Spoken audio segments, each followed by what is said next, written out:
Hello everybody, my name is Lakin. Welcome to Trash Games Tuesday. Today we're playing Albion Online. Now there's actually quite a few things I'd like to get out of the air first. First of all, to the people who are new to this series, no, this isn't going to be me trashing your game. Trash Games Tuesdays is in essence a review series. I'd like to address some of the criticism as well on last week's video about MapleStory, where I basically just said the game sucked. I'd like to apologize very much to anyone who was offended at that time. I'm sorry for... You really think I was going to say that? No. Your game's fucking ass, and you know what? If you want to enjoy your gambling simulator, go ahead.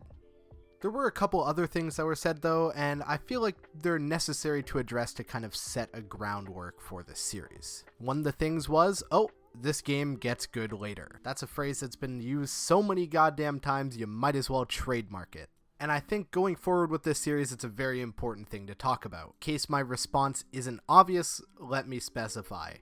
If your game isn't good within the first couple of hours, I don't give a shit about it. Why would I bother getting to 150 hours in when it quote-unquote gets good if I'm wasting the first 150 hours and not even enjoying it? Thought this would be something pretty obvious, but I guess some people don't really understand. Anyway, let's talk about Albion Online, but once more, just one more pause. Before we go further, only 3.5% of you are subscribed, so if you enjoy, hit that subscribe button. Also join our Discord server, catch me live on Twitch. Links for all that in the description. Now, I've played Albion Online before. I believe it was a couple years ago now, because the second I logged on, I got this nice little thing that said, "Thank you for being with us for a year." So I guess it hasn't hit 2 years yet, or maybe I would have gotten a separate badge. I've logged about 6 hours onto this account so far, so I'm going to be telling you basically about the beginning game stuff as we were talking about before. No, this is not an end game review. Yes, there's obviously going to be some things that I'm going to be wrong about and some things that I'm going to leave out, because this is purely talking about what I have experienced so far and what I thought of it. Now that that's clear, I should say that my first impression of Albion Online is essentially that it's like, dare I say, better RuneScape? And speaking of them, today's video is actually sponsored by RuneScape. Nah, that would be funny though, wouldn't it?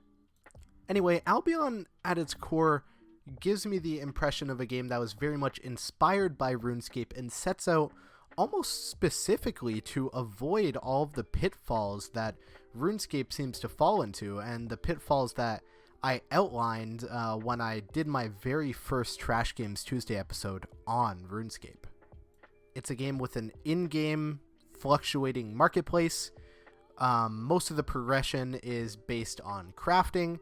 You explore, you can fight dungeons, level up your skills, you know, all of the typical stuff. Of course, your average RPG game doesn't, progress based on crafting, and I feel like ultimately that can drag Albion down occasionally. Having to collect all the resources to build stuff, and of course the durability on gear, which is, don't even get me started on that, but it contributes to, let's call it the boring meter. The boring meter goes up whenever there's some feature that's designed to be completely unintuitive. And I will say that mindless material gathering is definitely an increase to the meter. The combat in this game, honestly, is surprisingly fun. Usually, I'm not a fan of top-down games most of the time. Two exceptions to this really have been this and Raven Dawn. Of course, Albion Online's camera is way more tolerable than Raven Dawn's is. Raven Dawn had that horrific angle. If you're wondering what I'm talking about, go watch our Trash Games Tuesday episode on Raven Dawn. Anyway, the controls are tight and responsive. Unlike MapleStory, it's pretty clear what buttons you're supposed to push. I is inventory, A is to mount, you just click to move around. When you're fighting, like I said, it's responsive, you can dodge, but I almost feel like the game was punishing me for actively dodging, and oftentimes my combat encounters worked out a lot better if I just stood completely still and beat the ever-loving crap out of them. But of course I did enjoy the combat, but I will go on record to say it's really not anything special. You're getting textbook RPG combat here. It's 100% better than RuneScape, though. That is not in question. This actually has some depth to it. You know, it's got layers. Whereas RuneScape was just actually point and click. I'm sure if I got better at Albion, there would be some, let's say, movement tech to improve the combat experience. And I wouldn't be reviewing Albion Online if I didn't mention the art style. This game's art style is very nice. It's kind of cartoony, but also perfectly grounded, and honestly, I dig it. The art style feels consistent, unlike MapleStory. Which MapleStory, I feel like, is going to be the hallmark of bad games on this channel for many years to come, assuming the game's even alive for many years. Another thing Albion really nails is kind of a sense of scope, you know?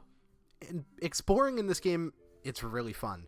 And the map is just, it's great, you know? I just love kind of riding around. Normally, I don't enjoy looking at the scenery in games like these. Traveling in RuneScape was a chore, but in this game, it's nice. I mean, I don't mind it for some reason. I do hope there's a fast travel feature later on, though, because I imagine eventually I would stop enjoying it. One of the things that was annoying was the lag in these hub areas. I was at Fort Sterling, that's what it's called. And I was lagging the whole time, even before I turned my recording software on, so I know it's not that. Mainly because there's so many players on screen that in some places, you can't even see the shops. I do wish, you know, I think my life would have been a lot easier if I would have just been able to turn off all of the players, like, altogether in the hub area. Or make them transparent or something. I don't know. I'm sure there's some way to get around this, because clearly a lot of other RPG games get around this quite easily. Now, one thing I like about Albion, also compared to RuneScape, is that you can choose to turn your PvP on and off in PvP areas. You don't have to participate in PvP if you don't want to, which is great compared to RuneScape when I walked out the starting area and immediately got ganked. I must say, I'm 100% not a fan of PvP in games like these, so for me it's very nice to be able to just shut it off.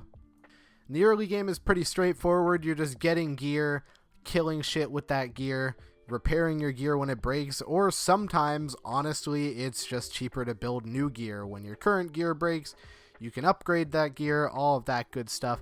It's just your typical RPG stuff, except you just throw crafting in there. You can also run some dungeons. In fact, the footage you're seeing right now is me running a dungeon and getting demolished multiple times while doing it. You could say a lot of things about this game, but you can't say that it's easy, because honestly, sometimes you'll get your ass handed to you. I know I did, and my ego had his ass handed to it too. It's still hurting. It hurts even more to be showing you guys the footage of it happening.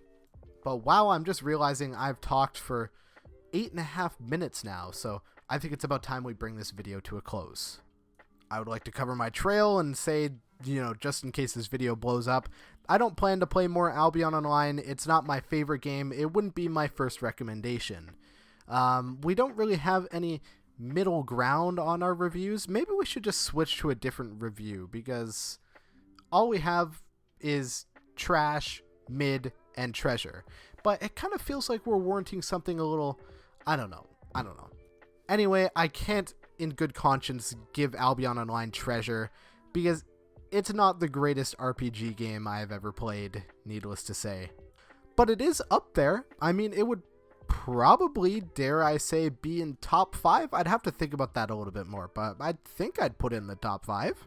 I'd give this game an 8 out of 10 if we were going on a scale of 10, but for the purpose of keeping to our Trash Game Tuesday scale, I have to give Albion Online mid. However, I don't think it's actually mid. Like I said, it's an 8 out of 10 game. There's a lot to be enjoyed here. I don't plan on playing more of it because I've got a lot of Eidolon and Warframe to do. But, yeah, no, I think there's a lot to be enjoyed here, and honestly, I like the game very much. I would need some time to get my footing again because it had been so long since I played it that I kind of, for most of it, had no idea what was going on.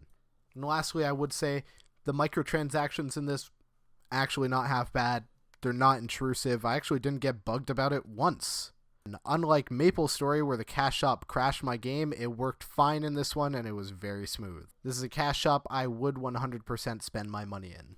So if you enjoyed the video, make sure to hit that subscribe button. For more, drop a comment down below, drop a like, join our Discord server, catch me live on Twitch, links for all of that in the description. And I will see you all next time. Ciao.